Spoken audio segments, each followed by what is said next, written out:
Hai semuanya, di sini saya akan menjelaskan tentang user-centered design. Oke, apa itu desain yang berpusat pada pengguna? Nah, user-centered design atau UCD adalah proses desain berulang di mana desainer fokus pada pengguna dan kebutuhan mereka di setiap fase proses desain. Di UCD, tim desain melibatkan pengguna di seluruh proses desain melalui berbagai penelitian dan teknik desain untuk menciptakan produk yang sangat bermanfaat dan dapat diakses oleh mereka. UCD adalah proses iteratif.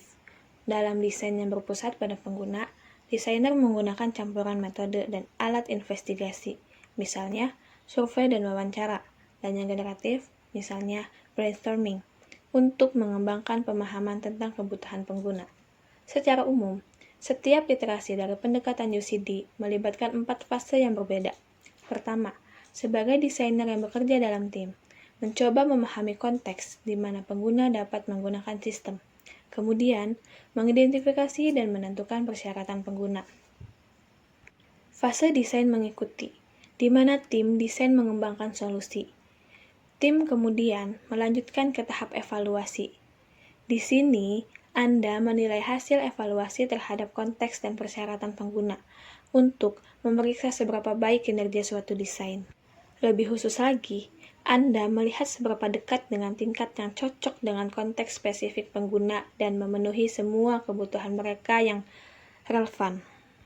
Dari sini, tim Anda membuat iterasi lebih lanjut dari 4 fase ini, dan Anda melanjutkan sampai hasil evaluasi memuaskan. UCD mempertimbangkan seluruh pengalaman pengguna.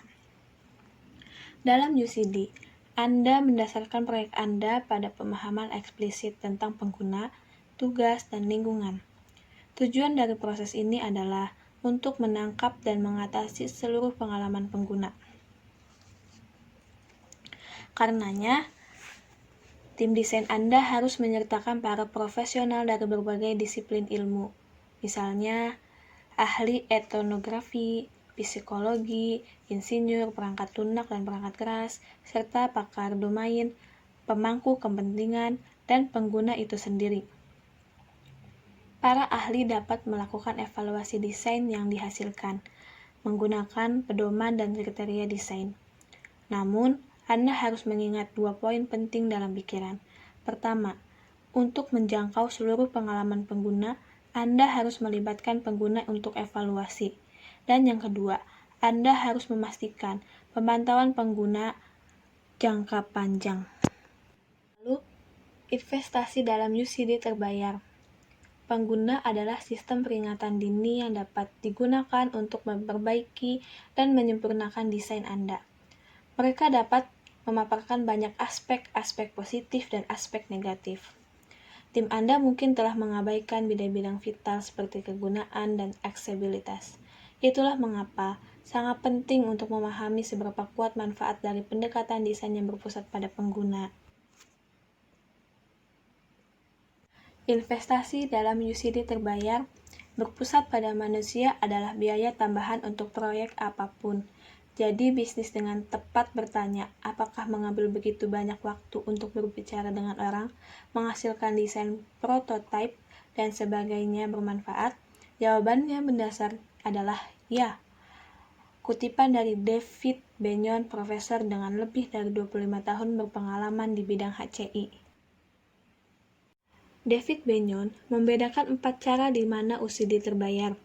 Yang pertama, dengan keterlibatan pengguna yang erat, produk lebih cenderung memenuhi harapan dan persyaratan pengguna, mengarah pada peningkatan penjualan dan biaya yang lebih rendah yang ditimbulkan oleh layanan pelanggan.